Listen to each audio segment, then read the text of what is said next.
મિત્રો, આજની વાર્તામાં તમારું સ્વાગત છે, પરંતુ વાર્તા શરૂ કરતા પહેલા કમેન્ટ કરીને અમને ચોક્કસ જણાવો કે તમે આ વિડીયો ક્યાંથી જોઈ રહ્યા છો, અને હા, વિડીયોને લાઇક કરવાનું અને ચેનલને સબસ્ક્રાઇબ કરવાનું ભૂલશો નહીં. મારું નામ આંચલ છે. મારા પિતાએ મને વકીલ બનાવી હતી, અને જ્યારે હું ડિસ્ટ્રિક્ટ કોર્ટમાં પ્રેક્ટિસ કરવા જતી હતી ત્યારે મહોલ્લાના લોકોએ અમારા બંને બાપ દીકરી પર ખૂબ વાતો સંભળાવી હતી. લોકોએ મને બેશરમ કહી અને મારા પિતાને નિર્લજ્જ બાપ કહ્યા. પરંતુ એક દિવસ અડધી રાત્રે મહોલ્લાના લોકો નજરો ઝુકાવીને શાંતિથી મારા ઘરના દરવાજાની બહાર ઊભા હતા, કારણ કે મારા હાથમાં એક એવો કેસ આવ્યો હતો જે હું લડવા માંગતી ન હતી, કારણ કે તે કેસને ગુનેગાર બીજું કોઈ નહીં પણ મારો. હું શહેરની આ હદે અને ભારે વસ્તીવાળી સાંકડી ગલીઓમાંથી હંમેશા એક અજીબ ગૂંગળામણ અને ગભરામણનો શિકાર રહી હતી. આ એ જ મહોલ્લો હતો જ્યાં દિવાલોને માત્ર કાન જ નહીં પરંતુ આંખો અને જીભ પણ હોતી હતી. અહીં કોઈના ઘરમાં રંધાતા ભોજનની સુગંધથી લઈને કોઈના હૃદયમાં છુપાયેલા દર્દ સુધી બધું જ મહોલ્લાવાળાઓની સંપત્તિ માનવામાં આવતું હતું. તેથી મહોલ્લાના એક જૂના અને કાચા પાકા મકાનમાં હું મારા પિતા સાથે રહેતી હતી. હું મારા પિતાની એકમાત્ર દીકરી હતી. મારા પિતા એક સામાન્ય મજૂર હતા. તેમણે પોતાનું આખું જીવન મહેનત, ઈમાનદારી અને દુઃખમાં વિતાવી દીધું હતું. આ તેમની કઠિન વાર્તા હતી. તેમના હાથોમાં પડેલા કઠણા અને ચહેરાની ઊંડી કરચલીઓ એ વાતની સાક્ષી આપતી હતી કે તેને પોતાની દીકરીને ઉછેરવા માટે કેટલા તડકા સહ્યા છે. મારી માતા અને બાળપણમાં જ રડતી કકડતી છોડી ગઈ હતી. મારા પિતા મારી માતાને ખૂબ પ્રેમ કરતા હતા. પિતાજી તો એ જ કહેતા હતા કે તારી માતા જ્યારથી લગ્ન કરીને મારી જિંદગીમાં આવી હતી તે ખુશ ન હતી. તેનું સપનું હતું કે તે કોઈ અમીર માણસ સાથે લગ્ન કરે, પરંતુ તેના ઘરવાળાઓએ તેના લગ્ન મારા જેવા ગરીબ માણસ સાથે કરાવી દીધા, જે તેને પ્રેમ સિવાય બીજું કંઈ આપી શકે તેમ નહોતો. પરંતુ તારી માતાને પ્રેમ કરતાં પણ વધારે રૂપિયા, સારા કપડાં, સારા ઘરેણાં, સારું ઘર અને સારી રહેણી કહેણી જોઈતી હતી, જે હું તેને આપી શકતો ન હતો. મારી પરિસ્થિતિ ખૂબ જ ખરાબ હતી. મેં તેને સમજાવવાનો ઘણો પ્રયાસ કર્યો અને હંમેશા તેનું દિલ જીતવા માટે તેની નાની નાની ઈચ્છાઓ પૂરી કરતો રહ્યો. પરંતુ સમયની સાથે તેની નાની નાની ઈચ્છાઓ મોટી થતી ગઈ, જેને પૂરી કરવા મારા હાથની વાત ન હતી. પછી તેણે કહ્યું કે તે મને છોડીને જઈ રહી છે. મેં તેને જવાની ના પાડી. પછી ખબર પડી કે તે માતા બનવાની છે અને તું અમારી જિંદગીમાં આવવાની છે. તેની જીદ પકડી લીધી હતી કે તે મને છોડીને જ રહેશે. મેં તેને ઘણું સમજાવ્યું હતું કે એક દિવસ બધું બરાબર થઈ જશે. હું ખૂબ મહેનત કરીશ, તારા બધા સપના પૂરા કરીશ. પરંતુ તેનું કહેવું હતું કે ખબર નહીં કેટલા વર્ષો પછી તું મારા સપના પૂરા કરીશ, ત્યાં સુધીમાં તો મારી સપના જોવાની ઉંમર જ પૂરી થઈ ગઈ હશે. તે મને બુરું ભલું કહેવા લાગી અને મારી સાથે ખૂબ ઝઘડો કરવા લાગી. તેને સ્પષ્ટ શબ્દોમાં મને કહી દીધું કે તે કોઈ પણ સંજોગોમાં મારી સાથે રહેવા માંગતી નથી. તે કોઈ એવા માણસ સાથે લગ્ન કરશે જે તેની બધી ઈચ્છાઓ પૂરી કરશે. તેનું માનવું હતું કે જિંદગી એકવાર મળે છે અને હું મારી જિંદગી કોઈ ગરીબના હવાલે કરીને બરબાદ કરવા માંગતી નથી. મારા ઘરવાળાઓએ જે કર્યું તે કર્યું, પણ હવે હું મારી મનમાની કરીશ. તારા મોસાળ પક્ષના લોકોએ પણ તારી માતાને ખૂબ સમજાવી હતી બેટા, પરંતુ તેના માથા પર તો દોલતનું ભૂત સવાર હતું. તેને દોલત સિવાય બીજું કંઈ દેખાતું જ નહોતું. તેને મારું આ નાનકડું ઘર પણ નરક લાગતું હતું. તેણે અટલ નિર્ણય કરી લીધો હતો કે તે મને છોડીને જતી રહેશે અને મારી સાથે કોઈ સંબંધ નહીં રાખે. જ્યારે સ્ત્રી એકવાર નિર્ણય કરી લે છે તો પછી તે કોઈનું પણ સાંભળતી નથી. મેં તેને રજા આપી દીધી હતી કે ઠીક છે, તું મને છોડી શકે છે, પરંતુ મારી એક ઈચ્છા જે તેને જતાં જતાં પૂરી કરી દે. મેં તારી માતાને કહ્યું હતું કે તારા પેટમાં જે બાળક ઉછરી રહ્યું છે તે મારું છે. બાળકના જન્મ પછી તું જતી રહેજે. તેણે મારી વાત માની લીધી અને તે ત્યાં સુધી રોકાઈ ગઈ જ્યાં સુધી તારો જન્મ ન થયો. તારા જન્મ પછી તેની તબિયત સારી રહેતી ન હતી. મેં દરેક રીતે તેની સારવાર કરાવી. મને લાગતું હતું કે કદાચ હવે તે મને છોડીને ક્યારેય નહીં જાય. એવું બની શકે છે કે તને પામીને તેને લાગે છે કે મારી ગોદમાં તારું સંતાન આવી ગયું છે, મેં તેનો ઉછેર કરવાનો છે. પરંતુ મારી વિચારસરણી બિલકુલ અલગ હતી. ન તો તેને ક્યારેય મારી ચિંતા રહી કે ન તો તેણે તારી પરવા કરી. તું 3 મહિનાની હતી. જ્યારે તેની તબિયત થોડી સુધરી તો તેણે જવાનો નિર્ણય કરી લીધો. તેણે કહ્યું કે તું મને છૂટાછેડા આપી દે. મેં તેને ઘણા વાસ્તા આપ્યા હતા કે મારા માટે નહીં તો ઓછામાં ઓછું આપણા સંતાન માટે તો રોકાઈ જા. આ બાળકીને તારી જરૂર છે. હું તેનો એકલા ઉછેર કેવી રીતે કરીશ? તેણે કહ્યું કે આ તારું પોતાનું ટેન્શન છે. તે કહ્યું હતું કે બાળકને જન્મ આપ્યા પછી તું મને છોડી દઈશ અને મને અહીંથી જવાની પરવાનગી આપી દઈશ, પરંતુ હવે તું મને આ બાળકના ઉછેરનો વાસ્તો આપીને ન રોક. હું તારી માતાની આગળ વધુ ઝૂકી શકતો ન હતો. જે સ્ત્રીને પોતાના માસૂમ સંતાનનો ખ્યાલ ન હતો તે બીજા કોઈનો ખ્યાલ કેમ કરે? તેના કહ્યા મુજબ મેં તેને છૂટાછેડા આપી દીધા. બધું કાનૂની કાર્યવાહી પૂરી થયા પછી તે અહીંથી પોતાનો સામાન સમેટીને જતી રહી. અહીંથી જતી વખતે તેની આંખોમાં એક પણ આંસુ ન હતું, પરંતુ હું તરફડીને રડી રહ્યો હતો, કારણ કે હું હંમેશા એ જ વિચારતો હતો કે વગર માની દીકરીનો ઉછેર કેવી રીતે થશે. પરંતુ મેં એવું નહોતું વિચાર્યું કે તારી માતા તને છોડીને જતી રહેશે. મેં મારા મગજમાં એ જ નક્કી કરી લીધું હતું કે તારી માતા તને જન્મ આપતી વખતે જ મરી ગઈ છે અને મરવાવાળાઓનો અફસોસ માત્ર થોડા દિવસો સુધી કરવામાં આવે છે. ત્યારબાદ જિંદગી નોર્મલ થવા લાગે છે. મેં ભૂલાવી દીધી તારી માતાને. પરંતુ બેટા, મેં ક્યારેય તારાથી આ સત્ય એટલા માટે ન છુપાવ્યું કારણ કે હું નથી ઈચ્છતો કે તું જ્યારે મોટી થાય અને તને તારી માતાની હકીકત વિશે ખબર પડે ત્યારે તને તકલીફ થાય. મેં બાળપણથી જ તને આ વાત જણાવી રાખી હતી કે તારી માતા સારા એસો આરામ માટે આપણે બંનેને છોડીને જતી રહી. મને નથી ખબર કે તે ક્યાં છે અને હું જાણવા પણ નથી માંગતો. મારા માટે બધું મારી દીકરી છે. હું મારી દીકરી ખાતર આખી દુનિયા સામે લડી શકું છું. બેટા, હું તને કમજોર સ્ત્રી નહીં બનાવું, પરંતુ હું તને એક એવી તાકાતવર અને મજબૂર વ્યક્તિ બનાવીશ જે જુલમ સામે લડી શકે, કોઈની સામે નબળી ન પડે, અને જ્યારે તેનો બાપ પણ તેની સાથે ન હોય ત્યારે પણ તે કોઈથી હાર ન માને અને હંમેશા જીતીને એક બહાદુર વ્યક્તિ કહેવાય. પિતાજીની વાતો સાંભળીને મારી આંખોમાં આંસુ આવી જતા હતા. આ બધી વાતો સાંભળીને હું એ જ વિચારતી હતી કે પિતાજીની જેમ મારે પણ એ જ માની લેવું જોઈએ કે મારી માતા મને જન્મ આપતી વખતે મરી ગઈ. એક એવી સ્ત્રીનો મારે શું અફસોસ કરવો જેણે પોતાની 3 મહિનાની માસૂમ બાળકી વિશે વિચાર્યું પણ નહીં. તે રાત્રે પોતાની માતા વિના તે કેવી રીતે સૂતી હશે? તેને દૂધ કોણ પીવડાવશે? તેનો ખ્યાલ કોણ રાખશે? કારણ કે જો સંતાન માટે બાપ હોવો જરૂરી છે તો માતા હોવી પણ ખૂબ જરૂરી છે. મારા પિતાએ મારા માટે માતા અને પિતા બંનેની ભૂમિકા ભજવી હતી. તેઓ આખો દિવસ મજૂરી કરતા હતા, લોકોની વાતો સાંભળતા હતા, પરંતુ તેમનું એક જ સપનું હતું કે પોતાની દીકરીને ભણાવી ગણાવીને એક ઇજ્જતદાર અને મજબૂત વ્યક્તિ બનાવવાનું. હું મારા પિતાના બલિદાનોને ખૂબ સારી રીતે જાણતી હતી. તેથી જ મેં ક્યારેય મારા પિતાની મહેનતને બરબાદ કરવા વિશે વિચાર્યું ન હતું. હું રાતો સુધી જાગીને ભણતી હતી. ધીમા પ્રકાશવાળા બલ્બ નીચે મારી આંખો લાલ કરી લેતી હતી, પરંતુ મેં ક્યારેય પણ એક શબ્દ પણ મારી જીભ પર ફરિયાદનો આવવા દીધો ન હતો. અને પછી આખરે મારી મહેનત રંગ લાવી હતી. મારા પિતા કહેતા હતા કે બેટા, તું ખૂબ ભણ, તું જે બનવા માંગે છે તે બન. જેટલા પૈસા લાગશે, જેટલી મહેનત લાગશે, હું તારા ખાતર કરવા તૈયાર છું. હું ક્યારેય તને નહીં રોકું. હું વકીલ બનવા માંગતી હતી અને મારા પિતાની સખત મહેનતથી મેં લો કર્યો હતો. હવે મારે ડિસ્ટ્રિક્ટ કોર્ટમાં પ્રેક્ટિસ માટે જવાનું હતું અને હવે મારો સામનો મુકદ્દમાઓ, ગ્રાહકો અને મારા અનુભવના આધારે નક્કી થવા લાગ્યો હતો.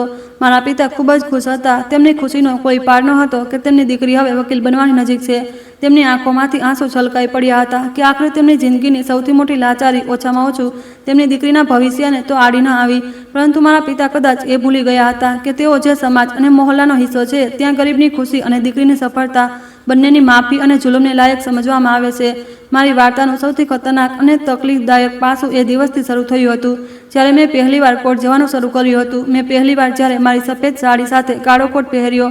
એ કાળો કોટ જો ઈમાનદાર માણસ પહેરી લે તો અનિચ્છાએ જીતાડે અને ખરાબ માણસ પહેરી લે તો બુરાઈને જીતાડે. પરંતુ હું હંમેશા મારા પિતાની જેમ અચ્છાઈ અને સચ્ચાઈને સૌથી આગળ રાખતી હતી. આ મહોલ્લાની સાંકડી નજરો અને ઝેર ભરેલી આંખો માટે હું એક ખુલ્લો પડકાર બની ગઈ હતી. જ્યારે હું પહેલીવાર સવારે આ યુનિફોર્મ મારા પિતાના આશીર્વાદ લઈને ઘરના ઉંબરેથી બહાર નીકળી ત્યારે મહોલ્લામાં એક અજીબ જ ચર્ચા ફેલાઈ ગઈ હતી. ગલીના નાકે આવેલા ઓટલા પર જ્યાં મહોલ્લાના નવરા માણસોની મીટિંગ થતી હતી, જેમને કોઈ કામ ધંધો નહોતો, તેઓ ત્યાં બેસીને ચાની ચૂસકીઓ લેતા હતા અને દરવાજાની આડમાં છુપાયેલી સ્ત્રીઓ જેમની જિંદગીઓ બીજાની ખામીઓ શોધવામાં પસાર થઈ રહી હતી, સૌની નજર મારા જેવી ગરીબની દીકરી પર પડી ગઈ.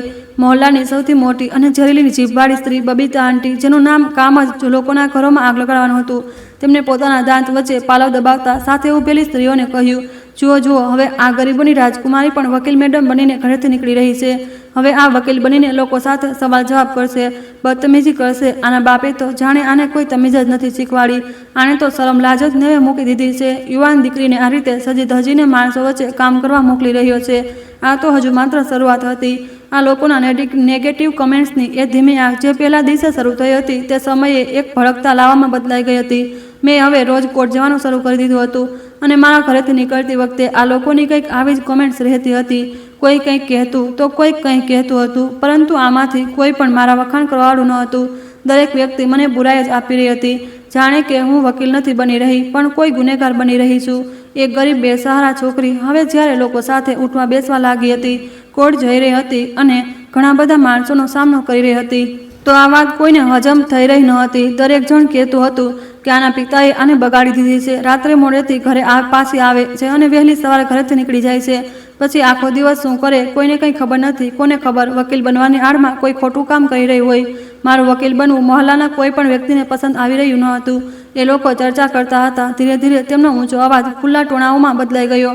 દરરોજ વહેલી સવારે જ્યારે હું કોર્ટ જવા માટે ઘરેથી નીકળતી ત્યારે મને મહેસૂસ થતું હતું કે જાણે ગલીની બંને બાજુ ખંજર તાણીને લોકો મારી પાછળ ઊભા છે, જે મારા શરીર પર શબ્દોના પ્રહાર કરી રહ્યા છે. ઓટલા પર બેઠેલા મહોલ્લાના શર્માજીએ તો કેટલીક આમાં મહેફિલોમાં કહેવાનું શરૂ કરી દીધું હતું કે આ વકીલાતનું કામ તો બસ એક બહાનું છે. હકીકતમાં આ છોકરીએ તેના બાપે માટે પોતાની ગરીબી દૂર કરવા માટે કોઈ બીજો જ ધંધો પસંદ કરી લીધો છે. હું એ લોકોની વાતો શાંતિથી સાંભળતી હતી અને વિચારતી હતી કે એક દિવસ એવો સમય આવશે કે હું આ લોકોને જડબાતોડ જવાબ આપી, જેને સાંભળીને આ લોકો ચૂપ થઈ જશે, કારણ કે આ લોકોને એ કહેલા એક એક શબ્દ મારા માટે એટલા વધારે ઝેરીલા હતા કે જો પથ્થર પણ પડત તો તે પણ પૂરો ચૂર થઈ જાત. મહોલ્લાની સ્ત્રીઓ જ્યારે મને મોડી રાત્રે ઘરે પાછી આવતી જોતી તો જાણે જોઈને મોટે મોટેથી કહેતી હતી, અરે પોતાના કપાળ પર કરચલીઓ પાડીને મારા પર બેશરમ, આઝાદ ખ્યાલ અને બદકિરદાર જેવા શબ્દોનો વાર કરતી હતી. તેમના માટે એક શરીફ ઘરની છોકરીનું આ રીતે ઘરની બહાર રહેવું એ વાતની ખુલ્લી સાબિતી હતી કે તે પોતાનું ચારિત્ર વેચી ચૂકી છે. બીજી તરફ મારા પિતાની હાલત એક એવા પક્ષી જેવી થઈ ગઈ હતી જેના પીંછા છૂટીને તેની સમડીઓના ઢગલામાં ફેંકી દેવામાં આવ્યા હોય. જ્યારે મારા પિતાજી મહોલ્લાની દુકાનોમાંથી રાશન કે કોઈ બીજો સામાન લેવા માટે જતા તો લોકો તેમના મોઢા પર તો કંઈ કહેતા નહોતા, પરંતુ તેમના ફરતા જ અવાજો પસતા હતા. કહેતા હતા કે જુઓ, પેલો જઈ રહ્યો છે નિર્લજ્જ બાપ, જેની રોટલી હવે તેની દીકરીની કમાણી અને નોકરીથી ચાલે છે. આખરે દીકરી મા પર જ તો જશે. જેમ એક દિવસ આની પત્ની આને છોડીને જતી રહી, એમ જ આની દીકરી પણ આને છોડીને ન જતી રહે. આ ડરથી આણે પોતાની દીકરીને જ નોકરી પર લગાડી દીધી. આ નિર્લજ્જ શબ્દો મારા પિતાના કાનોમાં ઓગળેલા શીશાની જેમ ઉતર્યા હતા. તેમની છાતી ફાટવા લાગી હતી. તેમનું મન કરતું હતું કે તેઓ બૂમો પાડી પાડીને જણાવે કે તેમની દીકરી બહાર અયાસી કરવા માટે નથી જતી, પરંતુ એ બેગુનાહ લોકોને કેસ લડવા માટે જાય છે, જેઓ ઇન્સાફની પોકાર લગાવી રહ્યા હોય છે. તેઓ તેમને જણાવવા માંગતા હતા કે તેમની દીકરીને કેટલી રાતો જાગીને પસાર કરી છે અને કેટલી મહેનત કરીને આજે તે મુકામ પર પહોંચી છે, પરંતુ તેઓ જાણતા હતા કે આ લોકો સત્ય સાંભળવા માંગતા નથી. તેઓ માત્ર કોઈની આબરૂ ઉછાળવામાં મજા આવે છે. વાત માત્ર નેગેટિવ કમેન્ટ સુધીની હદમાં રહી ન હતી. ધીરે ધીરે મહોલ્લાવાળાઓએ મારો અને પિતાજીનો સંપૂર્ણ રીતે સામાજિક બહિષ્કાર કરી દીધો હતો. દુકાનદારોએ તેમને ઉધાર આપવાનું તો દૂર, તેમનું રોકાવું અને રોકડેથી સામાન આપવાનું પણ ખચકાટ અનુભવવાનું શરૂ કરી દીધું હતું. મહોલ્લાના લગ્ન અથવા કોઈ પણ ફંક્શનમાં લોકોએ તેમને બોલાવવાનું બંધ કરી દીધું હતું. ત્યાં સુધી કે જો મારા પિતાજી મંદિરમાં દર્શન કરવા માટે પણ જતા તો તેમની આસપાસ ઉભેલા લોકો જાણી જોઈને થોડા દૂર ખસી જતા હતા, જાણે ગરીબની લાચારી અને દીકરીની નોકરી કોઈ ચેપી રોગ હોય જે તેમને પણ લાગી જશે. એક દિવસ અમારા મહોલ્લાના ચૌધરી અંકલે મહોલ્લાના બધા લોકોને એકઠા કરીને સૌની સામે જાહેરાત કરીને કહ્યું કે રણજીત અને તેની દીકરી સાથે મહોલ્લાનો કોઈ પણ વ્યક્તિ કોઈ સંબંધ નહીં રાખે, અને ખૂબ જ જલ્દી મહોલ્લાના બધા લોકો મળીને કોઈ એવો રસ્તો કાઢશે કે તે નિર્લજ્જ બાપ અને તેની બેશરમ દીકરીને આ મહોલ્લામાંથી જ કાઢી મૂકવામાં આવશે. આ દિવસ અમારા માટે, બંને બાપ દીકરી માટે કોઈ કઠોર કસોટીથી ઓછો ન હતો. હું આ લોકોની વિરુદ્ધ અવાજ ઉઠાવવા માંગતી હતી, આ લોકોનો મક્કમતાથી સામનો કરવા માંગતી હતી, પરંતુ પિતાજીએ મને રોકી દીધી અને કહ્યું કે બેટા, હું નથી ઈચ્છતો કે અત્યારે તું તારું કામ છોડીને આ લોકોની વાતો પર ધ્યાન આપે. જે થઈ રહ્યું છે તે થવા દે, તું માત્ર તારી મહેનત કર. સમય આ લોકોને જાતે જ જવાબ આપશે. આ લોકોના મોંએ લાગીને કે તેમની સાથે દલીલ કરીને કોઈ ફાયદો નથી. પિતાજીના કહેવાથી હું ચૂપ થઈ ગઈ, નહીંતર ઉપરવાળાએ મને એટલી સમસમ કરી દીધી હતી કે હું આ લોકોને સુધારી શકતી હતી. અમારા ઘરની ચાર દિવાલોમાં એક અજીબ જ ઉદાસીનો, ડરનો પડછાયો મંડરાવા લાગ્યો હતો. હું અંદરને અંદર તૂટી રહી હતી. હું બહાર લોકોના અજીબો ગરીબ કેસ જોતી હતી અને ઘરે આવીને પોતાના જ મહોલ્લાવાળાઓના હાથે પોતાની આબરૂ કચડાતી જોતી હતી. મારી હિંમત હવે જવાબ આપી રહી હતી. બહાર ઘોર અંધારું છવાયેલું હતું અને મહોલ્લાના કૂતરા ભસી રહ્યા હતા. ત્યારે હું મારી એક ક્લાયન્ટ સાથે મીટિંગ કરીને ઘરે પાછી ફરી રહી હતી. આમ તો મેં મારા દિલને એટલું મજબૂત બનાવી લીધું હતું કે મને આ લોકોની વાતોથી કોઈ ફરક પડતો ન હતો, પરંતુ જ્યારે હું મારા પિતા વિશે વિચારતી કે હું પોતે તો મજબૂત બની ગઈ છું, મારા પિતા આજે પણ એ જ કમજોર વ્યક્તિ છે જેમને એક દિવસ તેમની પત્ની છોડીને જતી રહી હતી. તેમણે એકલા હાથે જ પોતાની દીકરીનો ઉછેર કર્યો અને આજે લોકોએ પોતાની નેગેટિવ કમેન્ટ્સ અને આવા ખરાબ વર્તનથી મારા પિતાને અંદરથી તોડી નાખ્યા. આ વિચારતા જ મારી આંખોમાં આંસુ આવી જતા હતા. હું એક સફળ વ્યક્તિ બનવા માંગતી હતી, મારી નોકરીને પ્રેમ કરવા માંગતી હતી, પરંતુ ખબર નહીં કેમ મને મારું આ કામ હવે ખરાબ લાગવા માંડ્યું હતું, જે મારી ઇજ્જત અને મારા પિતાના અહંકારને બરબાદ કરી રહ્યું હતું. હવે મારાથી આગળ આ બધું સહન થઈ રહ્યું ન હતું. મેં ઘરમાં પ્રવેશતા જ મારો કોટ જમીન પર ફેંક્યો અને પોક મૂકીને રડવા લાગી. મારા પિતાજી, જે બહાર આંગણામાં રાખેલા ખાટલા પર બેઠા હતા, પોતાની દીકરીના ચહેરાના બદલાતા રંગને જોઈ રહ્યા હતા. તેઓ તરફડીને ઊભા થયા અને મારી પાસે જમીન પર બેસી ગયા. મેં મારા પિતાજીના ઘૂંટણ પર માથું રાખી દીધું અને ડ્રુસકા ભરતા બોલી, પિતાજી, મારાથી હવે વધારે સહન નથી થતું. હું આ લોકોને તેમની ઓકાત યાદ અપાવવા માંગુ છું. મને આ લોકોની આ હલકી નજરો, આ લોકોની આ નકામી વાતો અને કરડી ખાનારા ટોણા, તમારા માટે તે ગંદા શબ્દો, હવે હું આ બધું વધારે નથી સાંભળી શકતી. પિતાજી, હું આ લોકોને તેમની ઓકાત યાદ અપાવવા માંગુ છું, અને જો તમે આ બધું શાંતિથી સહન કરતા રહેશો તો હું કાલે જ મારું લાયસન્સ સરેન્ડર કરાવી દઈશ. આપણે ભૂખે મરી જઈશું. હું તમારી સાથે લોકોના ઘરોમાં કચરા પોતા કરી લઈશ, પરંતુ મારે હવે કોઈ વકીલ નથી બનવું. મને હવે આ કાળા કોટથી નફરત થવા લાગી છે, જેણે મારા પિતાને લોકોની નજરોમાં નિર્લજ્જ બાપ બનાવી દીધા. મારા આ શબ્દો મારા પિતાના દિલ પર કોઈ તીરની જેમ વાગી રહ્યા હતા. તેમણે પોતાના બળછટ અને મહેનતવાળા હાથોથી મારા આંસુ લૂછ્યા. તેમની આંખોમાં પણ ભેજ આવી ગયો, પરંતુ તેમનો અંદાજ કોઈ ખડકની જેમ મજબૂત હતો. તેમણે મારો ચહેરો પોતાના હાથમાં લઈ લીધો અને રડતા રડતા મારી આંખોમાં આંખો નાખીને લાગણીશીલ પરંતુ શાંત અવાજમાં બોલ્યા, મારી દીકરી, મારા દિલની શાંતિ, તું એમ વિચારે છે કે આ અભણ અને આંધળા લોકોની વાતોથી તારા પિતાની ઇજ્જત ઓછી થઈ જશે? ઇજ્જત તો ઉપરવાળો આપે છે. આ જે લોકો તને અને મને ગાળો આપે છે, આ તારી પવિત્રતાથી ડરે છે. એમને એ વાતની તકલીફ નથી કે તું ઘરની બહાર કેમ જાય છે, એમને તકલીફ એ વાતની છે કે આ ગરીબની દીકરી કોઈ કાબિલ કેવી રીતે બની ગઈ. પિતાજીએ ઊંડો શ્વાસ લીધો અને મારા માથા પર પોતાનો પ્રેમાળ હાથ મૂકતા બોલ્યા, બેટા, તું કોઈ પાપ નથી કરી રહી. બેગુનાહ લોકોને ઇન્સાફ અપાવવો, તેમની તકલીફને સમજવી, આ તારું કામ છે. તું આ મહોલ્લાના લોકોના ટોણાથી ડરીને તારું કામ કેવી રીતે છોડી શકે છે? વકીલ બનવું તો તારું સપનું હતું ને? અને તું જાણે છે કે તારા પિતાએ તારું આ સપનું પૂરું કરવા માટે કેટલી મહેનત કરી છે? શું તું તારા પિતાની મહેનતને બરબાદ કરવા માંગે છે? જ્યારે ઈરાદા મજબૂત અને અડગ હોય છે ત્યારે રાસ્તામાં મુશ્કેલીઓનો સામનો તો કરવો જ પડે છે. શું આ લોકોની વાતો તારા સપનાથી મોટી હતી? આ મહોલ્લાવાળાઓ તો તારા માત્ર વાતો કરી શકે છે, આ કોઈનું દુઃખ નથી વેચી શકતા. મેં તને કોઈ લાયક એટલા માટે બનાવી હતી કે જ્યારે હું ન હોઉં તો તું નિરાધાર ન રહે. હવે જ્યારે આટલી મુશ્કેલીઓનો સામનો કર્યા પછી તું આજે આટલી કાબેલ વકીલ બની ગઈ છે તો તું અટકવાની વાત કરી રહી છે. હવે તારે પાછળ નથી હટવાનું. મારી દીકરી, તારે રોકાવાનું નથી. જો આજે તું રોકાઈ ગઈ તો આ અભણ લોકોની જીત થઈ જશે અને માનવતા હારી જશે. આ લોકો આજે તને બેશરમ કહી રહ્યા છે ને, કહેવા દે. તું તારું કામ પૂરી ઈમાનદારી અને પ્રગતિ સાથે કર. એક દિવસ આજ મહોલ્લો, આજ લોકો અને આજ ટોણા મરવાવાળી જીભો તારા આ કાળા કોટની ઇજ્જત કરશે અને તારી સામે માથું ઝુકાવશે. અને એ જ સમયે એ લોકોને ચોક્કસ બતાવશે કે અસલ બેશરમ માણસ કોણ છે અને અસલી મસીહા કોણ છે. ઊભી થા મારી દીકરી, તારા આંસુ લૂછ અને જઈને તારી ફરજ નિભાવ. તારો પિતા તારી સાથે ઊભો છે, ભલે દુનિયા આપણી વિરુદ્ધ કેમ ન થઈ જાય. પિતાજીના શબ્દોએ જાણે મારા મરેલા અસ્તિત્વમાં એક નવો આત્મા ફૂંકી દીધો હતો. મારા પિતાનો ભરોસો મારા માટે કોઈ ઢાલથી ઓછો ન હતો. મેં મારા આંસુ લૂછ્યા, મારો બેગ ઉઠાવ્યો અને એક નવા નિર્ણય સાથે ઊભી થઈ ગઈ. હું જાણતી હતી કે મહોલ્લાની ગલીઓમાં અંધારું અને નફરત મારી રાહ જોઈ રહ્યું હતું, પરંતુ મારા દિલમાં પિતાના આશીર્વાદ અને ફરજનો પ્રકાશ એટલો તેજ હતો કે હવે કોઈ ટોણા મારા ડગલાની ડગમગાવી શકે તેમ ન હતો. બીજે દિવસે સવારે હું સારી રીતે ફ્રેશ થઈ તૈયાર થઈ. મેં દરવાજાની કડી ખોલી અને પિતાજીના આશીર્વાદ લઈને આ મહોલ્લામાંથી બહાર નીકળી ગઈ, જ્યાં હવે નફરતનો મારા માટે કોઈ અર્થ નહોતી રાખતી, કારણ કે મારી મંજિલ એ બેગુનાહ લોકો હતા જેમને ઇન્સાફ અપાવવા માટે હું કોઈ પણ હદ સુધી જઈ શકતી હતી. કોર્ટના માહોલમાં પણ દરરોજની જેમ ભીડભાડ હતી. હું રોજની જેમ મારી ચેમ્બરમાં બેસીને કેસની ફાઇલો જોઈ રહી હતી અને કેટલીક નોટ્સ અને કાયદાની ચોપડીઓ ચેક કરી રહી હતી. ત્યારબાદ ક્લાયન્ટ્સના મેસેજ અને કોલ્સ જોવા લાગી અને પછી હું કોઝ લિસ્ટ જોવા જાઉં છું, જેમાં મને ખબર પડે છે કે આજે મારા કયા કેસ અને કયા કોર્ટ રૂમમાં લાગશે. હું મારા સિનિયર વકીલ સાથીઓ સાથે કેસ પર ડિસ્કસ કરું છું. ક્લાયન્ટથી મળીને છેલ્લી વાર જરૂરી વાતો પૂછું છું. કોર્ટરૂમમાં પહોંચ્યા પછી મારું કામ માત્ર દલીલ કરવાનું હોતું નથી. હું જજની સામે મારા ક્લાયન્ટ્સનો પક્ષ રાખું છું, સાક્ષીઓને સવાલ પૂછું છું અને સામેવાળા વકીલની દલીલોનો જવાબ આપું છું. કાયદાની કલમો અને જૂના ચુકાદાઓનો હવાલો આપું છું. ક્યારેક કોઈ કેસ તો જરૂર પડીએ એડજસ્ટમેન્ટની માંગ કરું છું. એ દિવસોમાં મારી પાસે એક એવો કેસ આવ્યો હતો જેમાં હું એટલી વધારે બિઝી થઈ ગઈ હતી કે થોડા દિવસો માટે મારા મહોલ્લાના લોકોની વાતોને નજરઅંદાજ કરીને મેં આ બેગુનાહ માણસને સજા અપાવવાનો નિર્ણય કરી લીધો હતો. એક ગરીબ સ્કૂલ ટીચર મહેશ પર આરોપ લાગ્યો હતો કે તેણે પોતાની વહુને દહેજ માત્ર તાસ આપ્યો છે અને તેની હત્યા કરી દીધી છે. આખા શહેરમાં આ ખબર આગની જેમ ફેલાઈ ગઈ હતી. મીડિયા પર મહેશને દોષિત માનવા લાગી હતી. આ કેસ એટલો પ્રખ્યાત હતો જેને જીતવો અશક્ય હતો, પણ મેં આ કેસ મારા હાથમાં લઈ લીધો હતો.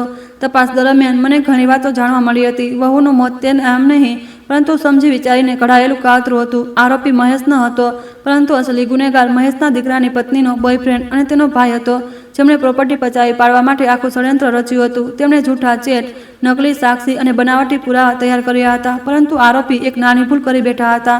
મેં એ લોકોના મોબાઈલ લોકેશન હિસ્ટ્રી, એક સીસીટીવી ફૂટેજ અને બેંક ટ્રાન્ઝેક્શન દ્વારા સાબિત કરી દીધું હતું કે ઘટનાના સમયે આરોપીઓ ત્યાં જ હાજર હતા, જ્યારે મહેશ ઘટના સ્થળ પર હતો જ નહીં. સૌને લાગતું હતું કે હું આ કેસ હારી જઈશ, પરંતુ હું અદાલતમાં એક પુરાવા લઈ ગઈ હતી અને સાક્ષીઓની એવી ઘેરાબંધી કરી હતી કે એક સાક્ષી તૂટી જાય તો બીજો સાચું બોલી દે. પછી ફાઇનલી જજે ચુકાદો સંભળાવ્યો કે મહેશ નિર્દોષ છે. તેમને તરત જ સન્માન સાથે છોડી મૂકવામાં આવ્યા અને અસલી ગુનેગારોને સજા આપવામાં આવી હતી. મારો આ કેસ આખા શહેરનો ચર્ચાનો વિષય બની ગયો હતો. મારા જેવી યુવા મહિલા વકીલે આ મુશ્કેલ કેસ જીતીને એક બેગુનાહને ઇન્સાફ અપાવ્યો હતો. તે દિવસે હું સૌથી વધારે ગર્વ અનુભવી રહી હતી. મારા પિતાજીની આંખોમાં પણ ગર્વના આંસુ હતા. તેમણે કહ્યું હતું કે બેટા, આજે લોકોએ મારી દીકરીને જ નહીં, તેના હુનરને પણ સલામ કરી છે. તું જોજે, આ સફળતા આગળ જઈને તારા મુકામનું કારણ બનશે. હું એટલી વધારે મજબૂત થઈ ગઈ હતી, પરંતુ તેમ છતાં અમારા મહોલ્લાના લોકોને હજુ સુધી અક્કલ આવી ન હતી. મને લાગતું હતું કે એ લોકોની રાજનીતિ મને નફરત સમય પસાર તમારી સાથે ઓછી થઈ જશે, પરંતુ તેમાં તો હજુ પણ વધારો થઈ રહ્યો હતો. ચૌધરી અંકલનો ઈગો આ વાતને કોઈ પણ શરતે માનવા તૈયાર ન હતો. કે એક ગરીબ અને સામાન્ય મજૂરની દીકરી તેમની વિરુદ્ધ મરજી વિરુદ્ધ આ મહોલ્લામાં રહીને વકીલની નોકરી કરે અને લોકો સાથે દલીલો કરે છે. એ લોકોને પોતાની મીટિંગમાં મહોલ્લાના બધા લોકોને એકઠા કર્યા અને એક પંચાયત બોલાવી, જ્યાં તેમણે પોતાના ઘમંડ ભરેલા અંદાજમાં કહ્યું કે આપણા આ મહોલ્લાની એક ઇજ્જત છે. અહીંની બહેન દીકરીઓ ઘરની બહાર નથી જતી, મર્દો સાથે મળીને નોકરી નથી કરતી, પરંતુ આજે રણજીત અને તેની દીકરીએ આપણા મહોલ્લાની આ ઇજ્જતને માટીમાં મેળવી દીધી છે. એક યુવાન છોકરી અદાલતમાં જઈને લોકો સાથે દલીલ કરે છે, વહેલી સવારે ઘરેથી એકલી નીકળે છે, રાત્રે ખબર નહીં ક્યારે ઘરની અંદર પ્રવેશે છે અને આપણે સૌ શાંતિથી બેશરમી જોઈ રહ્યા છીએ. કાલે ઉઠીને આપણી પોતાની બહેનો અને દીકરીઓ પણ આજ રસ્તા પર ચાલી નીકળશે તો આપણે કોને મોઢી બતાવીશું? તેથી મેં એવો નિર્ણય કર્યો છે કે આ મહોલ્લામાં હવે કાં તો રણજીત અને તેની બેશરમ દીકરી રહેશે અથવા આપણે શરીફ લોકો. પહેલા આની પત્ની ખબર નહીં ક્યાં અમીરજાદા સાથે ભાગી ગઈ અને હવે દીકરી પણ ખબર નહીં કેવા કેવા લોકોને મળે છે. ચૌધરી અંકલે મહોલ્લાના લોકોના દિલમાં પહેલાથી જ એટલી નફરત આગ પર તેલ છાંટવાનું કામ કર્યું હતું અને બધાએ એક અવાજે ચૌધરી અંકલના નિર્ણયોના વખાણ કર્યા હતા. મહોલ્લાની સ્ત્રી બબીતા આંટીએ તો ત્યાં સુધી કહી દીધું હતું કે આ બંને બાપ દીકરીનું મોં કાળું કરીને તેમને ગધેડા પર બેસાડીને આખા મહોલ્લાનો ચક્કર લગાવવો જોઈએ, જેથી ભવિષ્યમાં કોઈ ગરીબની દીકરીને નોકરી કરવાની હિંમત ન થાય. દીકરીઓ ઘરમાં રહે છે, દીકરીઓને ડૉક્ટર, વકીલ કે પોલીસ નથી બનાવવામાં આવતી. આ ખબર ઉડતી ઉડતી મારા પિતાના કાને પહોંચી ગઈ હતી. મારા પિતાજીના શરીર પર તો જાણે વીજળીઓ પડી ગઈ હતી. તેમણે પોતાની આખી જિંદગી શરાફત અને ઈમાનદારીથી પસાર કરી હતી. મારા પિતાએ ક્યારેય કોઈ ખોટું કામ કર્યું નહોતું. મારી માતા તેમને પોતે પોતાની મરજીથી છોડીને ગઈ હતી. એમાં મારા પિતાજીનો શું વાંક હતો? અને હવે આ લોકો જ હતા જે મને અને મારા પિતાજીને આ મહોલ્લામાંથી કાઢવાની તૈયારીઓ કરી રહ્યા હતા. આ બધું સાંભળીને મારા પિતાજીની અંદર એક તોફાન મચી રહ્યું હતું. તેમનું દિલ ઈચ્છતું હતું કે તેઓ જાય અને ચૌધરી પ્રતાપનો કોલર પકડીને તેને પૂછે કે તેમની દીકરીએ આખરે શું પાપ કર્યું છે? શું ગરીબ હોવું અને મહેનત ઈમાનદારીથી કમાણી કરવી એટલો મોટો ગુનો છે કે તેની સજામાં તેમને ઘર બાર વગરના કરી દેવામાં આવે? પરંતુ મારા પિતાજી જાણતા હતા કે ગરીબનો કોઈ અવાજ નથી હોતો અને જો તેઓ બોલશે તો આ વરુઓ તેમને અને તેની દીકરીને કાચા ચાવી જશે. પિતાજીએ શાંતિથી ધીરજનો ઘૂંટડો પીધો અને આસમાન તરફ જોઈને માત્ર એટલું જ કહ્યું કે આપણી ઇજ્જત ઈશ્વરના હાથમાં છે. આ વાત પિતાજીએ મને જણાવી ન હતી, કારણ કે હું હવે મારા કેસના સિલસિલામાં ખૂબ વધારે વ્યસ્ત ચાલી રહી હતી. પરંતુ જ્યારે ઘરે પાછી આવી અને પિતાજી પાસે બેસીને જમવા લાગી તો મેં પિતાજીના ચહેરા પર છુપાયેલી ઊંડી ઉદાસી અને એ ડર જોઈ લીધો હતો જેને તેઓ મારાથી છુપાવવાનો પ્રયાસ કરી રહ્યા હતા. મેં પિતાજી પાસે બેસીને તેમના હાથ મારા હાથમાં થામી લીધા અને ધીમા અવાજમાં પૂછ્યું, શું થયું છે પિતાજી? તમે આટલા પરેશાન કેમ છો? પિતાજીએ પોતાના આંસુઓને પીવાની કોશિશ કરતા મને મહોલ્લાના લોકોનો નિર્ણય વિશે જણાવ્યું તો મારા પગ નીચેથી જમીન ખસી ગઈ હતી. મને એવું લાગ્યું જાણે કોઈએ મારા આત્માને ચૂંટી લીધો હોય. મેં મારા પર કાબુ મેળવ્યો અને પિતાજીની આંખોમાંથી આંસુ લૂછ્યા અને કહ્યું કે ઠીક છે પિતાજી, એ લોકો ઈચ્છે છે કે આપણે આ મહોલ્લામાં ન રહીએ તો ઠીક છે, આપણે આ મહોલ્લામાં નહીં રહીએ. પિતાજી કહેવા લાગ્યા, બેટા આ તું શું કહી રહી છે? આ આપણો જૂનો મહોલ્લો છે, આ મારું પોતાનું ઘર છે, આપણે આને છોડીને ક્યાં જઈશું? મેં કહ્યું, અરે મારા ભોળા પિતાજી, તમારી દીકરી આટલી મોટી વકીલ બની ગઈ છે, પોતાના બધા પૈસા તમને લાવીને આપે છે, તો તમને શું લાગે છે કે તમારી દીકરી તમારા માટે સારા એવા મહોલ્લામાં સારું ઘર નથી ખરીદી શકતી? આખરે આપણે ક્યાં સુધી આ નાના ઘરમાં રહીશું? શું હંમેશા આજ નકામી જિંદગી જીવવા માટે તમે મને આટલી કાબેલ બનાવી? ના પિતાજી, તમારી દીકરી હવે પોતાના પગ પર ઊભી થઈ ગઈ છે. આપણે લોકો અહીં નહીં રહીએ. હું મારી કમાણીથી આપણું નાનું પણ સારું અને સુંદર ઘર કોઈ એવા મહોલ્લામાં બનાવીશ જ્યાંના લોકોની વિચારસરણી આ મહોલ્લાના લોકો જેવી બિલકુલ પણ નહીં હોય. હું એવા લોકો સાથે રહેવા માગું છું જે સ્ત્રીઓનું સન્માન કરતા હોય, જે તેમને ઉડાન આપતા હોય. અને રહી વાત આ ઘરની, તો હું જાણું છું કે આ ઘર સાથે તમારી ઘણી બધી યાદો જોડાયેલી છે. આ ઘરને આપણે તાળું મારીને બંધ કરી દઈશું અને જ્યારે ક્યારેય તમને ઘરની યાદ આવે તો તમે અહીં આવી જજો, પરંતુ હવે આપણે લોકો અહીં નહીં રહીએ. મારી વાત સાંભળીને પિતાજીના ચહેરા પર સ્મિત આવી ગયું હતું અને તેઓ કહેવા લાગ્યા કે બેટા, મને તારી પાસેથી આજ આશા હતી. હવે મારી પ્રગતિ થવાની શરૂ થઈ ગઈ હતી અને હવે મેં નિર્ણય કરી લીધો હતો કે ગરીબીના દિવસો પૂરા કરીને જ રહીશ. મારા પિતાજી, જેમણે આખી જિંદગી મારા માટે ખૂબ મહેનત કરી હતી, હવે તેમને આરામ આપીશ અને તેમને આ નરકમાંથી કાઢીને બહુ દૂર લઈ જઈશ, એટલી દૂર જે મારા પિતાને કોઈ નિર્લજ્જ બાપ નહીં કહે. મેં મારા પિતાજીને તો જેમ તેમ કરીને સમજાવી દીધા હતા, પરંતુ હું મારા રૂમમાં આવીને ખૂબ રડી હતી. હું જાણતી હતી કે આ ઘર સાથે મારા પિતાજીની ખૂબ લગાવ હતો. મારી પણ યાદો આ ઘર સાથે ખૂબ જોડાયેલી હતી. આખરે આ ઘરમાં મેં મારું બાળપણ વિતાવ્યું હતું. હું વિચારી રહી હતી કે ખબર નહીં આ દુનિયા આટલી જાલિમ કેમ છે? આપણે કોઈનું શું બગાડ્યું છે? કેમ આ લોકોની વિચારસરણી એવી નથી જેવી મારા પિતાની છે? હું તો અહીં કોઈની સાથે વાત સુધી નથી કરતી, તો પણ આ લોકો અમારા લોહીના તરસ્યા કેમ થઈ ગયા? હું ઈચ્છતી તો આ લોકોને મારી રીતે સમજાવી શકતી હતી, મારા વકીલ હોવાનો ફાયદો ઉઠાવી શકતી હતી, પરંતુ હું કંઈ પણ ખોટું કરવા માગતી ન હતી. હું આ લોકોની મર્યાદાઓનું ઉલ્લંઘન કરવા માગતી ન હતી. મેં વિચારી લીધું હતું આ મહોલ્લો છોડીને આપણે લોકો ચાલ્યા જઈશું, જ્યાં આપણને કોઈ નહીં ઓળખતું હોય, જ્યાં કોઈ આપણું અપમાન કરવાવાળું નહીં હોય. બીજે જ દિવસે મેં એક પ્રોપર્ટી સેલર સાથે વાત કરી લીધી હતી. મારી પાસે એટલા પૈસા હતા કે હું કોઈ નાનું ઘર ખરીદી શકતી હતી. અત્યારે તો મને આટલી જલ્દી કોઈ પણ ઘર મળી શકે તેમ ન હતું, કારણ કે ઘર મળવું કોઈ સામાન્ય વાત નથી હોતી. તેમાં સમય લાગે છે. પહેલાં મારે કોઈ સારું ભાડાનું ઘર જોવાનું હતું, તેથી મેં મારા કેટલાક મિત્રો સાથે ભાડાના ઘર વિશે વાતચીત કરી હતી. મારા એક મિત્રએ મને ભાડાના ઘર વિશે જણાવ્યું હતું. એ ઘર સામાન્ય હતું, પરંતુ અમારા બંને બાપ દીકરી માટે પૂરતું હતું. હવે મારે કંઈ પણ કરીને મારું ઘર ખરીદ્યું હતું, જેમાં માત્ર હું અને મારા પિતા રહી શકીએ અને ઇજ્જતની જિંદગી વિતાવી શકીએ. પિતાજી અને હું એ જ મોહલ્લાને છોડતી વખતે ખૂબ રડી રહ્યા હતા. મોહલ્લાવાળા અમને જતા અજીબ નજરોથી જોઈ રહ્યા હતા. એ લોકોના ચહેરા પર સ્મિત હતું, તો કોઈના ચહેરા પર હાસ્ય હતું, તો કોઈ કહી રહ્યું હતું કે હવે આપણા મોહલ્લાનો માહોલ સારો થશે. આ ગંદકી જે અહીંથી નીકળી રહી છે. હું હજુ પણ ચૂપ રહી. એ લોકો મને અને મારા પિતાને ગંદકી કહી રહ્યા હતા. મેં પિતાજીને કહી દીધું હતું કે તમે ઘરમાં રહીને આરામ કરશો, હવે તમારી દીકરી કામ કરશે. હવે તો આપણે લોકો આ નવા ઘરમાં આવી ગયા છીએ, તો આપણી જિંદગીને નવી રીતે શરૂ કરીશું. જૂની બધી વાતોને ભૂલી જઈશું. હું ક્યારેક ક્યારેક એ વિચારતી હતી કે આ દુનિયા પણ કેટલી અજીબ છે. જે લોકો બીજાની જિંદગીઓ બચાવે છે, આ દુનિયા તેમની જિંદગી મુશ્કેલ કરી દેશે. મેં હવે ધીરે ધીરે ઘણા એવા કેસ સોલ્વ કરવાના શરૂ કરી દીધા હતા જે બીજાના બસની વાત ન હતી, જેમાં મેં સખત મહેનત કરી હતી અને પૂરી ઈમાનદારી સાથે એ બેગુના લોકોને ઇન્સાફ અપાવ્યો જેના પર જૂઠા ઇલ્ઝામ લગાવવામાં આવ્યા હતા. પોતાના જૂના ઘરને છોડીને મારું પોતાનું દિલ પણ ખરાબ રીતે જખમી હતું, જેની સાથે મારી ઘણી બધી યાદો જોડાયેલી હતી. હું ઉપરવાળાને પ્રાર્થના કરતી હતી કે હે ઈશ્વર, મારા પિતાની ઇજ્જતની લાજ રાખી લેજો. મારા પિતાએ મને ક્યારેય દગો કરવાનું નથી શીખવાડ્યું, લોકોનું અપમાન કરવાનું નથી શીખવાડ્યું. તેથી હું મારા કામમાં જેટલા પણ લોકોની મદદ કરું, તેમાંથી કોઈની પણ સાથે બેઇન્સાફી ન થાય અને મને ક્યારેય પણ કોઈ ખોટાનો સાથ આપવા મજબૂર ન કરતા. જે લોકોએ મારા પિતાનું દિલ દુભાવ્યું, એ લોકોને સત્યનો સામનો કરવાનું શીખવાડજે. મારી આ પ્રાર્થનાઓમાં એટલી તડપ અને એટલી સચ્ચાઈ હતી કે જાણે આસમાનના દરવાજા ખુલી ગયા હોય.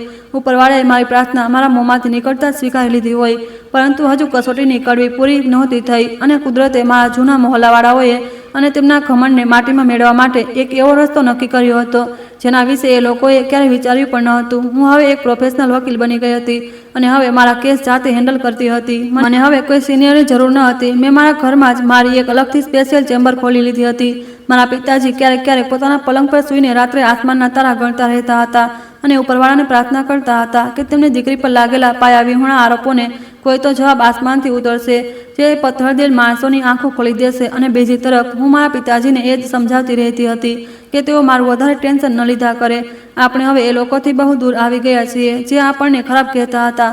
હું હવે એ ઊંચાઈ પર ઊભી હતી જ્યાંથી નીચે જોવા મને ચૌધરી અંકલ અને એ ટોણા મારવાવાળી સ્ત્રીઓ કોઈ જૂઠી હકીકત જેવી લાગી રહી હતી, કારણ કે હકીકતમાં તાકાત એ લોકો પાસે ન હતી જે ઓટલા પર બેસીને બીજાની ઇજ્જતનો ફેસલો કરતા હતા, પરંતુ તાકાત તો હવે મારા જેવી ગરીબ છોકરી પાસે આવી ગઈ હતી જેણે પોતાની જિંદગીને સંપૂર્ણપણે બદલી નાખી હતી, જેની પાસે શહેરના એવા લોકો આવવા લાગ્યા હતા જેમના કેસ ન લડવા માટે શહેરના મોટા મોટા વકીલો પણ હાથ ઊંચા કરી દેતા હતા. મારા પિતાજી અને મારી જિંદગી હવે શાંતિથી પસાર થઈ રહી હતી. સમય ઘણો આગળ વધી ગયો હતો. લગભગ 5 વર્ષ વીતી ગયા હતા. હવે મેં મારું ઘર પણ ખરીદી લીધું હતું અને શહેરના સૌથી વધુ જાણીતા વકીલોમાં સામેલ થવા લાગી હતી. મારા પિતાજી ખૂબ ખુશ હતા. તેમને મારા પર ઘણો ગર્વ થતો હતો અને તેઓ મને કહેતા હતા કે હું લગ્ન કરી લઉં, પરંતુ મારે અત્યારે લગ્ન નહોતા કરવા. મારે અત્યારે હજુ વધુ સફળ થવું હતું. મારા પિતાનું નામ હજુ પણ વધારે રોશન કરવું હતું. મારી જિંદગીમાં શાંતિ હતી અને ઘણું બધું બદલાઈ ગયું હતું. જિંદગી સંપૂર્ણપણે નવી થઈ ગઈ હતી અને અમારી જિંદગીમાં કોઈ પણ પ્રકારની કોઈ કમી ન હતી. ઘર, ગાડી, રૂપિયા, પૈસા, ઇજ્જત બધું જ અમારી પાસે હતું, પરંતુ હું એ જાણતી હતી કે હવે મારો સામનો એ લોકો સાથે થવાનો છે જેને કદાચ હું અને પિતાજી સમય વિતાવવાની સાથે ભૂલી ચૂક્યા હતા, કારણ કે સમય ઘણો આગળ વધી ચૂક્યો હતો. એ લગભગ 27 જૂનની વાત હતી જ્યારે સાંજના સમયે હું મારા ઘરમાં હાજર ચેમ્બરમાં બેઠી હતી જ્યારે મારો મેનેજર મને આવીને જણાવે છે, મેડમ, આજે કોઈ મિસ્ટર ચૌધરીનો કોલ આવ્યો હતો. તેમણે 6 વાગ્યાની અપોઇન્ટમેન્ટ લીધી હતી. તેઓ બહાર છેલ્લા 5 મિનિટથી તમારી રાહ જોઈ રહ્યા છે. શું હું તેમને અંદર બોલાવી લઉં? મેં કહ્યું, ઠીક છે, બોલાવી લો. હું હજુ મારા ટેબલ પર બેઠી એક કેસની ફાઇલને વાંચી રહી હતી જ્યારે દરવાજો ખુલ્યો અને ધીમા ધીમા ડગલા ભરતા 2 માણસો અંદર પ્રવેશ્યા હતા. મારી નજર જેવી સામેની તરફ પડી તો મારી નજરો તે બંનેના ચહેરા પર અટકી ગઈ હતી, કારણ કે આ લોકો બીજું કોઈ ન હતા. આમને હું બહુ સારી રીતે ઓળખતી હતી. મને વિશ્વાસ નહોતો થતો કે આ લોકો હવે અહીં શું કરવા આવ્યા છે. શું ફરીથી મારા પિતાજીનું દિલ દુભાવવાનો ઈરાદો છે? પરંતુ જ્યારે મેં તેમના ચહેરાને ધ્યાનથી જોયો તો મને દેખાયું કે તેમના ચહેરા પર આજે પહેલા જેવો ઘમંડ નથી. આ લોકો બીજું કોઈ નહીં, અમારા જૂના મોહલ્લાના ચૌધરી અંકલ હતા જે દરેક વાતમાં મને અને મારા પિતાને ખરાબ કહેતા હતા અને આણે જ મોહલ્લામાં તો લોકોને અમારી વિરુદ્ધ કરી દીધા હતા. મેં તેમને બેસવાનો ઇશારો કર્યો. તેમની સાથે તેમનો યુવાન દીકરો પણ આવ્યો હતો. તેમનો યુવાન દીકરો જે આમ તો સામાન્ય એવી નોકરી કરતો હતો, પરંતુ પોતાની મા બહેનને હંમેશા ઘરમાં રહેવાની શિખામણ આપતો હતો. ચૌધરી અંકલ અને તેમના દીકરાએ મારા ઇશારા પર હાથ જોડી લીધા. મેં કહ્યું, હું આપ લોકોને બેસવાનું કહી રહી છું, હાથ જોડવા માટે નહીં. આપ લોકો બેસી શકો છો. એ બંનેએ એકબીજાના ચહેરા તરફ જોયું અને પછી ત્યારબાદ પોતપોતાની ખુરશી પર બેસી ગયા. મારા હાથ જે ટેબલ પર રાખેલા હતા મેં બંનેને મિલાવ્યા અને તેમની તરફ જોતા કહ્યું કે જી બોલો, કેવી રીતે આવવાનું થયું આપ લોકોનું અહીં? ચૌધરી અંકલનો દીકરો કંઈક કહેવા માંગતો હતો, પરંતુ તેણે પોતાની વાતને ત્યાં જ રોકી દીધી. ચૌધરી અંકલે થોડી સેકન્ડ રોકાઈને હિંમત કરીને કહ્યું, આંચલ બેટા, અમને તારી જરૂર છે. અમે બહુ મોટી મુસીબતમાં ફસાઈ ગયા છીએ. અમારી ઇજ્જતનો મામલો છે અને હું જાણું છું કે તું બહુ ઈમાનદાર અને સારી વકીલ છે. તે બહુ મોટા એવા કેસ સોલ્વ કર્યા છે જેને શહેરનો કોઈ પણ મોટા વકીલ સોલ્વ કરી શક્યો નથી. મેં કહ્યું કે જી બોલો, તમારો કેસ શું છે? તેમની આંખોમાં આંસુ હતા અને સાથે જ શરમ પણ હતી. તેમણે ફરીથી મારી આગળ હાથ જોડી દીધા અને કહ્યું, મારી દીકરી કોલેજથી પાછી ફરી રહી હતી જ્યારે કેટલાક છોકરાઓએ તેમની સાથે છેડછાડ કરી. જ્યારે મારી દીકરીએ એ છોકરાઓનો વિરોધ કર્યો તો તેમણે બદલામાં તેની બેગમાં ડ્રગના પેકેટ મૂકી દીધા. જ્યારે તે ઘરે આવી તો તેના ઘરે આવ્યાના અડધા કલાક પછી જ અમારા ઘરના દરવાજા પર પોલીસ આવી ગઈ અને તેને એરેસ્ટ કરીને લઈ ગઈ. મારી દીકરીના એરેસ્ટ થવાથી અમારા મહોલ્લામાં બહુ બદનામી થઈ રહી છે. લોકો કહી રહ્યા છે કે જુઓ, તમે તો બહુ શરીફ બનતા હતા અને પોતાની ઘરની બહેન દીકરીઓને પણ બહુ શરાફતનો પાઠ ભણાવતા હતા. તમારી પોતાની દીકરીએ આટલું મોટું કામ કર્યું છે, પણ આ બધું જૂઠું છે. હું જાણું છું મારી દીકરીએ કંઈ ખોટું કર્યું નથી. એ છોકરાઓએ મારી દીકરીને ફસાવી છે. હું મારી દીકરીને બચાવવા માંગુ છું. હું શહેરના ઘણા મોટા વકીલો પાસે ગયો છું કે કોઈક અમારો કેસ લઈ શકે, પરંતુ કોઈએ પણ અમારો કેસ ન લીધો. તો પછી કોઈએ મને જણાવ્યું કે મારે રણજીત વર્માની દીકરી આંચલ વર્મા પાસે જવું જોઈએ. તે મોટા કેસ ચપટીમાં ઉકેલી દે છે. હું તને ઓળખું છું અને મને બધું યાદ જ છે કે મેં કેવી રીતે તને અને તારા પિતાને મહોલ્લાના લોકો સાથે મળીને બદનામ કર્યા હતા. બેટા, જો આજે તું મારો આ કેસ નહીં પણ લે તો મને કોઈ અફસોસ નહીં થાય, કારણ કે મેં તને અને તારા પિતાને બહુ દુઃખ આપ્યા છે. તમે લોકોનું બહુ અપમાન કર્યું. બેટા, મારી દીકરીએ બચાવી લે. હું તારો આ ઉપકાર આખી જિંદગી નહીં ભૂલું. જે રીતની વાતો હું ક્યાંય તારા વિશે કરતો હતો એ જ રીતની વાતો લોકો મારી દીકરી વિશે કહી રહ્યા છે. ત્યારે જઈને મને અહેસાસ થઈ રહ્યો છે કે કોઈની દીકરીને બદનામ કરવા પર એક પિતાને કેવું મહેસૂસ થાય છે. હું પણ આજે બહુ ખરાબ મહેસૂસ કરી રહ્યો છું. ત્યારે ચૌધરી અંકલનો દીકરો વિનય બોલી પડ્યો, મેડમ, પપ્પા સાચું કહી રહ્યા છે. મહોલ્લાના લોકોએ તમારું અને તમારા પિતાનું બહુ અપમાન કર્યું હતું. આપ લોકોને અમે લોકો મહોલ્લામાંથી કાઢવાના હતા, પરંતુ તમે જાતે જ મહોલ્લો છોડીને ચાલ્યા ગયા. કદાચ તમે લોકો એ મહોલ્લો ક્યાંય ન છોડત એવું તો અમે તમને કરવા પર મજબૂર કર્યા હતા. હું પણ તમારી પાસે માફી માંગુ છું. પ્લીઝ અમારી મદદ કરો, કારણ કે અમારી પાસે તમે છેલ્લો સહારો છો. મેં તેમની વાતને ખૂબ ધ્યાનથી સાંભળી અને ત્યારબાદ નરમ અંદાજમાં કહ્યું, આજે મને ઉપરવાળાના ઇન્સાફ પર આશ્ચર્ય થઈ રહ્યું છે. એક પિતા તમે છો જે આજે જ મારી પાસે હાથ જોડીને બેઠા છો, શરમાળ થઈ રહ્યા છો, પોતાની ભૂલોની માફી માંગી રહ્યા છો. અને એક મારા પિતા છે જેનો સમય આજે એટલો બદલાઈ ચૂક્યો છે કે તેઓ આજે માથું ઊંચું કરીને જીવી રહ્યા છે. મારા પિતાએ ક્યારેય કોઈને નુકસાન પહોંચાડ્યું નથી, ક્યારેય કોઈને અપમાનિત નથી કર્યા અને બધું શાંતિથી સહન કર્યું. હાલમાં હું તમને કંઈ નહીં કહું. જ્યારે તમે મને ટોણા માર્યા હતા ત્યારે હું એક દીકરી હતી, પરંતુ હવે હું એક વકીલ બની છું અને વકીલનો ધર્મ ઇન્સાફ આપવાનો હોય છે, બદલો લેવાનો નહીં. જો તમારી દીકરી બેગુનાહ છે તો હું તેને ઇન્સાફ અપાવીશ. તમારી દીકરીને કંઈ નહીં થાય. તમે મારા પર ભરોસો રાખો. તે સાજી સમય તમારી પાસે આવી જશે. આ પછી મેં ચૌધરી અંકલની દીકરીને બચાવવા માટે મારી જીવજાન લગાવી દીધી. તેનો કેસ એટલી સમજદારી અને ઈમાનદારીથી લડ્યો હતો કે મેં તેને બચાવી લીધી હતી. મેં કોર્ટમાં સાબિત કરી દીધું હતું કે ચૌધરી અંકલની દીકરીની બેગમાં ડ્રગ્સ જાણી જોઈને મૂકવામાં આવ્યા હતા. સીસીટીવી ફૂટેજ, કોલેજના રેકોર્ડ અને મોબાઈલ વિડીયોથી સચ્ચાઈ સામે આવી ગઈ હતી. અસલી ગુનેગારોને સજા મળી ગઈ હતી અને ચૌધરી અંકલની દીકરીને બાઇજ્જત બરી કરી દેવામાં આવી હતી. પરંતુ કોર્ટમાં ચૌધરી અંકલની દીકરીનો કેસ ફાઇનલ થયો હતો. તે દિવસે કોર્ટની બહાર અમારા જૂનો મહોલ્લાના લગભગ બધા લોકો જમા હતા. એ જ લોકો જે મને અને મારા પિતાને ખરાબ સમજતા હતા અને ખરાબ કહેતા હતા. ચૌધરી અંકલ પોતાની દીકરીને પામીને બહુ ખુશ થઈ ગયા હતા. તેમની આંખોમાં પણ આંસુ હતા, પરંતુ જીભ પર એક વાત હતી જે તેમણે બધા લોકોની વચ્ચે ઊભા રહીને કહી હતી. તેમણે કહ્યું, અમે વિચારતા હતા કે દીકરીઓને ભણાવવાથી ઇજ્જત જતી રહે છે, પરંતુ આજે સમજાયું કે દીકરીઓને ભણાવવાથી તો ઇજ્જત બચી જાય છે. આપણે સ્ત્રીઓનું સન્માન કરવું જોઈએ, તેમને આઝાદી આપવી જોઈએ, ન કે ઘરની 4 દિવાલોમાં બંધ કરવી જોઈએ. મહોલ્લાના લોકો જે કોર્ટની બહાર હાજર હતા તે બધા લોકો મને શરમ ભરેલી નજરોથી જોઈ રહ્યા હતા. તે દિવસે મારા પપ્પા પણ મારી સાથે હતા. આ કેસ ઘણો મોટો કેસ હતો અને આ કેસમાં રહેલા આરોપી છોકરાઓ અમીર ફેમિલીના હતા. તેથી કોર્ટની બહાર ઘણી બધી મીડિયા પણ હતી. ત્યારે જ એક મીડિયા રિપોર્ટર મારી પાસે આવી અને માઇક મારી તરફ લગાવીને કહેવા લાગી કે આંચલજી, આજે તમે શહેરની સૌથી ચર્ચિત વકીલોમાં ગણાવશો. તમે છેલ્લા 5 વર્ષોમાં એવા ઘણા કેસ જીત્યા છે જો કે બહુ વધારે મુશ્કેલ હતા. સૌથી પહેલાં અમે એ જાણવા માંગીશું કે તમારી સફળતાનો શ્રેય કોને આપવા માંગો છો. આજે વાત કરતી વખતે મને કોઈ પણ પ્રકારની કોઈ ગભરામણ નહોતી થઈ રહી, પણ હું ખુશી આજે મારા પિતાના વખાણ આખી દુનિયાની સામે ખુલીને કરવા માંગતી હતી અને એ વ્યક્તિને પણ એ જણાવી દેવા માંગતી હતી જે મારા પિતાને છોડીને ગઈ હતી. જો તે જીવતી હશે તો જરૂર તેણે મારા આ શબ્દો સાંભળ્યા હશે, મારી સફળતા જોઈ હશે અને પોતાની જાત પર અફસોસ કર્યો હશે કે તેણે કેટલા સારા માણસને ઠુકરાવી દીધા. મેં રિપોર્ટરને કહ્યું, જો હું કોઈ એક માણસનું નામ લઉં તો હું વિચાર્યા વગર મારા પિતાજીનું નામ લઈશ, જે એક એવા માણસ છે જેમણે પોતાની જિંદગીમાં ઘણી બધી મુશ્કેલીઓ સહન કરી, ઘણા બધા દુઃખ જોયા, ઘણા બધા લોકોની વાતોનો સામનો કર્યો, પરંતુ તેઓ ક્યારેય પણ પોતાના બાળકનું સપનું પૂરું કરવાથી પાછળ ન હટ્યા. તેમણે મારા માટે ખૂબ મહેનત કરી, મને ભણાવી ગણાવી અને આજે મને આ કાબિલ બનાવી કે હું તમને તમારા સવાલોના જવાબ આપી રહી છું. દરેક માણસ મારી જીત જુએ છે, પરંતુ કોઈએ મારા પિતાનો સંઘર્ષ નથી જોયો. મને આજે પણ એ દિવસ યાદ છે જ્યારે અમે એ જૂના મહોલ્લામાં રહેતા હતા અને મહોલ્લાવાળા કહેતા હતા કે દીકરીને આટલી છૂટ કેમ આપી રાખી છે. ત્યારે મારા પિતાજી કહીને હસતા હતા કે હું મારી દીકરીને છૂટ નહીં પણ તેના સપનાઓને ઉડાન આપી રહ્યો છું. જો આજે હું અહીં છું તો માત્ર અને માત્ર મારા પિતાજીના કારણે છું. ત્યારે જ એક રિપોર્ટરે મને એક બીજો સવાલ કર્યો, શું ક્યારેય કોઈ એવો સમય આવ્યો જ્યારે તમને લાગ્યું કે સમાજના દબાણમાં આવીને તમારા પિતા હાર માની લેશે? મેં ખૂબ જ કોન્ફિડન્સ સાથે જવાબ આપ્યો, ના. સાચું કહું તો ઘણીવાર હું જાતે જ તૂટી જતી હતી, પરંતુ મારા પિતાજી ક્યારેય નથી તૂટ્યા.